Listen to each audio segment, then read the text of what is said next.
अभी आप सुन रहे हो डीजे कमलेश सूर्या को।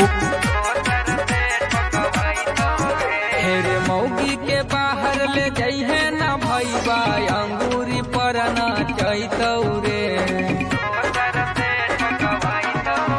हेरे मौगी के बाहर ले जइहे ना भईबा अंगूरी पर ना चैतौरे। तू जइही ओने ड्यूटी एने दोसर से ठोकवई तौरे। तू जइही ओने ड्यूटी एने दोसर से ठोकवई तौरे।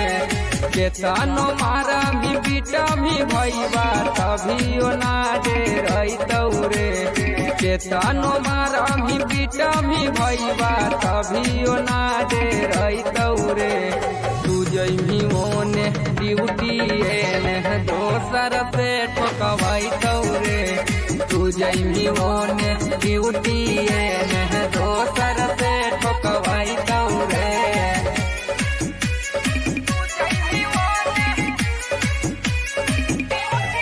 अभी आप सुन रहे हो डीजे कमलेश सूर्या को। लगतौ सहारा के हवा ता बिगड़ जैतौ रे। कुछु बोला मीरे भईबा ता उलड़ जैतौ रे। लगतौ सहारा के हवा ता बिगड़ जैतौ रे। कुछु बोला मीरे भईबा ता उलड़ जैतौ रे। घर के इज्जत सभे तोरऊ माटी में मिलतौ रे। घर के इज्जत सभे तोरऊ माटी में मिलतौ रे। तू जइही ओने ड्यूटी एने दोसर से ठोकवई तौरे। तू जइही ओने ड्यूटी एने दोसर से ठोकवई तौरे।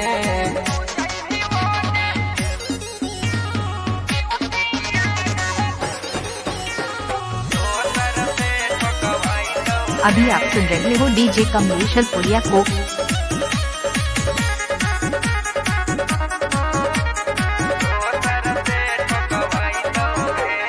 दिन भर रहा भी कम पानी मुँह एकरा के देखतौ रे।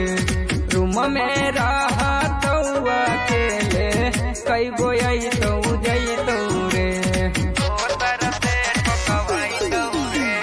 दिन भर रहा भी कम पानी मुँह एकरा के देखतौ रे। रूम में रहतौ अकेले कई गो अइतौ जइतौ रे। यह मनया खाले सवा से खूबे बाती अइतौ रे। सोहनु या खाले सवा से खूबे बाती अइतौ रे। तू जइही ओने ड्यूटी एने दोसर से ठोकवई तौरे। तू जइही ओने ड्यूटी एने दोसर से ठोकवई अभी आप सुन रहे हो तौरे। डीजे कमलेश सूर्या को। स्टूडियो शेखपुरा।